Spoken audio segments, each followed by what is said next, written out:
Hati-hati lingkaran setan di dalam bisnis MLM. Teman-teman, ini dia videonya.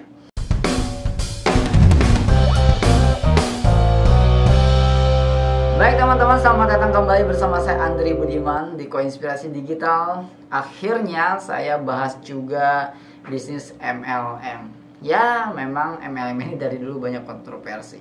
Sebenarnya saya itu adalah salah satu orang yang support teman-teman saya masuk ke dunia MLM untuk belajar. Karena saya hari ini telah dibentuk oleh MLM sejak 2009. Pertama kali saya masuk di dunia MLM, teman-teman. Nah, karena dulu itu nggak ada tontonan di YouTube seperti tontonan yang sekarang ya. Banyak banget tontonan yang bagus-bagus. Dulu itu nggak ada pilihan kecuali nonton TV. Ya, ada pilihan ya baca berita, ya kan. Jadi saya kebentuk dari MLM dan saya bersyukur saya masuk MLM. Nah, teman-teman, tapi ada satu hal yang harus diwaspadai di bisnis MLM. Ini adalah sistem lingkaran setan yang menjerat hampir semuanya harus seperti itu. Nah, apa itu? Gengsi, teman-teman. Teman-teman kalau perhatikan itu di bisnis MLM, itu orang yang nggak pakai dasi tiba-tiba jadi pakai dasi, orang yang nggak pakai jas tiba-tiba bisa pakai jas. Orang bahkan ini yang paling parah yang pernah saya terima informasinya atau ceritanya, dan ini real ya teman-teman, itu orang rela jual rumahnya demi entah, saya nggak tahu itu kredit mobil atau beli mobil cash. Intinya adalah ada orang yang rela kehilangan rumahnya untuk beli mobil, dan ini ngaco teman-teman. Kenapa? Karena memang itu diharuskan di bisnis MLM. Karena kalau katanya ya kan, kalau misalkan prospek kita gunakan mobil, orang akan lebih percaya ya, sehingga ya kita mau nggak mau harus punya mobil, dan kita harus mau nggak mau harus memaksa, bukan meningkatkan. Kalau meningkatkan bagus, memaksa agar terlihat sukses, agar terlihat berhasil, ya kan, demi prospekan itu closing. Itu bahaya. Dan padahal ada beberapa MLM, mungkin ini oknum aja gitu ya, ada beberapa MLM yang lebih parah lagi. Biasanya, nggak semuanya, saya bilang nggak semuanya teman-teman, tapi biasanya para leader MLM yang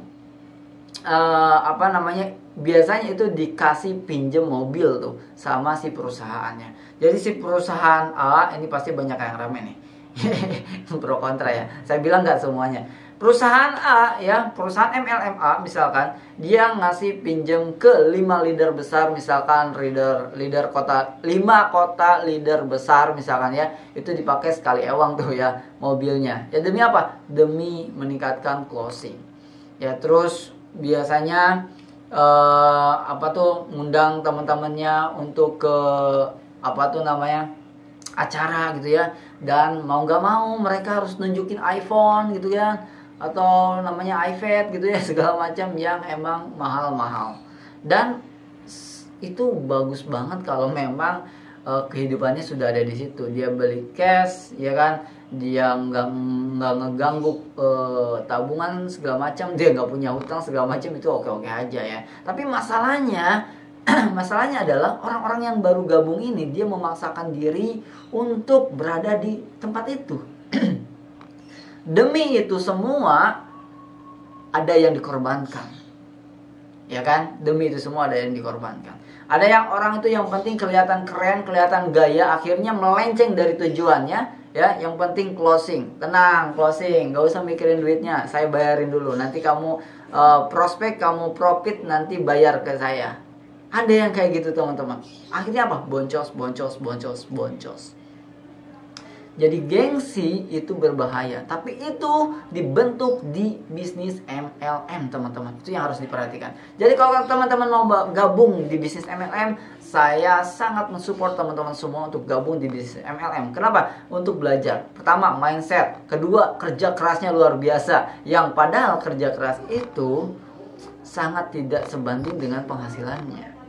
Ada rasio yang tidak diperhatikan orang-orang. Rasionya adalah 1 banding 10.000 untuk mencapai sekian juta setiap bulan. Contoh misalkan 1:10.000 alias closing 10.000 orang, meskipun tidak sendiri, 10.000 orang jaringannya ada di bawah, nanti katanya di spill over dari atas terus-terusan, dan kamu akan bisa mendapatkan misalkan 10 juta per bulan. Padahal kalau kamu bisa closing 10.000 orang tanpa kamu yang closing, kamu bisa closing resellernya, kamu bisa closing agennya. Di bisnis konvensional 10.000 orang itu, kalau misalkan teman-teman ikut di bisnis saya yang terbaru, misalnya parfum, itu teman-teman jadi distributor saya, teman-teman punya profit 35.000 misalkan, ya kan, itu dikali 10.000 orang dapat 350 juta. Kayak gitu. Ada rasio yang tidak diperhitungkan, teman-teman. Nah, intinya adalah teman-teman boleh masuk bisnis MLM. Untuk yang awal-awal, untuk yang pemula, itu silakan belajar aja. Jangan dulu langsung habis-habisin duit. Di awal main langsung daftar sekian juta gitu ya, main langsung daftar ya. Udah daftar terus gimana caranya biar kelihatan sukses, harus megang mobil, ya kan, mobilnya harus kredit, maksa-maksain kredit, ya kan, terus di perjalanan 3 bulan, 5 bulan, 6 bulan mobilnya ditarik leasing lagi, MLM-nya nggak jalan. Jangan kayak gitu, teman-teman. Ngerintis aja. Saya bilang ke teman saya, apa adanya itu mahal. Apa adanya itu mahal, teman-teman. Ya, asli apa adanya itu mah. Karena apa? Karena kenikmatan yang benar-benar kenikmat itu ya apa adanya. Kalian gak usah maksa-maksa harus tinggi gitu. Ya kalau memang gak mampu ya udah gak mampu. Kalau memang lagi proses ya udah lagi proses, nggak apa-apa. Nikmatin aja prosesnya. Kayak gitu. Yang terpenting ada di dalam MLM ini adalah satu, pelajari mindsetnya, itu keren banget, ya kan. Yang kedua, pelajari tadi apa? Kerja kerasnya, ya. Pagi berangkat cari prospekan.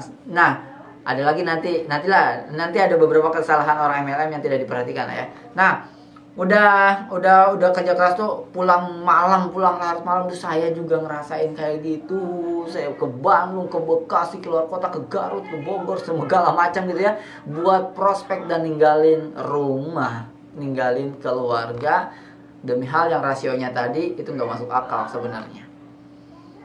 Gitu ya teman-teman. Jadi semoga bermanfaat lah ya. Silakan diperhatikan.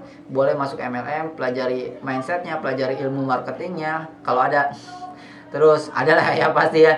Cuman masalahnya orang nggak fokus ke situ aja. Nah terus yang kedua, kerja kerasnya harus ditiru dan diterapkan di bisnis teman-teman nantinya. Oke? Next saya akan bahas beberapa lagi tentang MLM. Kesalahan-kesalahan orang, ya kan. Kalau bisnis MLM itu kenapa, ngapain segala macam, dan harusnya seperti apa.